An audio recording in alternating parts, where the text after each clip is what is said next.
Live from your drive this afternoon with Domino's, the official food of everything. HM Coast Guard is where we are. Now, the Coast Guard in Fleetwood is based at the lifeboat station, but not to be confusing the two. However, sometimes they do work together, but they're not the same thing. Paul Barker from the team here is going to tell us more. Paul, good afternoon. Good afternoon. Just explain a little bit more, because there is a lot of confusion with yourselves as HM Coast Guard and the lifeboat, the RNLI. Why is this, do you think? I think because it's associated with the sea, people see the Coast Guard a higher profile.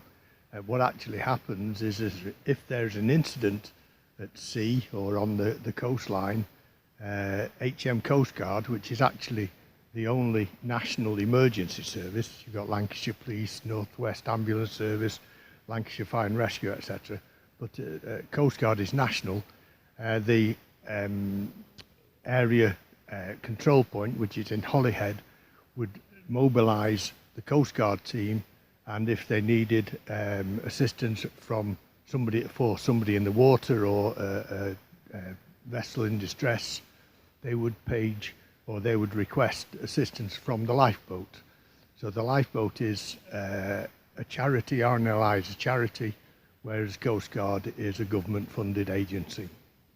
I was going to ask you that, actually, because we spent some time on Live from Your Drive with the team here at the RNLI. It was probably about 15 months ago now. We got a tour of the vessels, etc. And of course, all charity funded. But you guys are volunteers as well, the main core of HM Coast Guard. You yourself are a volunteer. How long have you been doing this? I've been doing it for 5 or 6 years with the Coast Guard. Previously, I was with Mountain Rescue for 14, 15 years, something like that.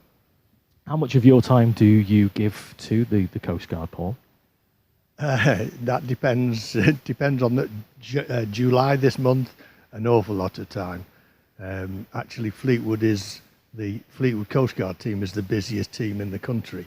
So we're in demand. We had 279 call-outs last year. How did that compare to the year before? I think the year before was 130, if I'm not mistaken, which is quite an increase. That's a massive difference. Is there much training? I would imagine there's much training involved to become a volunteer. Yes, we all have to sing off the same hymn sheet, if you like, and that's carried out. We sort of keep up to our skills locally, but that's carried out by our regional officers, and they're full-time. There are 3 full-timers in the area between Llandudno and Brough Sands up in Carlisle. And there's 3 people there responsible for training and equipment provision, etc. Mark is your officer here? Yes, Mark Sumner is our station officer. I'm sure you'll be speaking to him later. We are indeed. We're going to speak to him after 3 o'clock on the show. Paul, it's great to meet you. Thank you for chatting to us this afternoon. And in your spare time, you actually teach maths as you're an ex-teacher?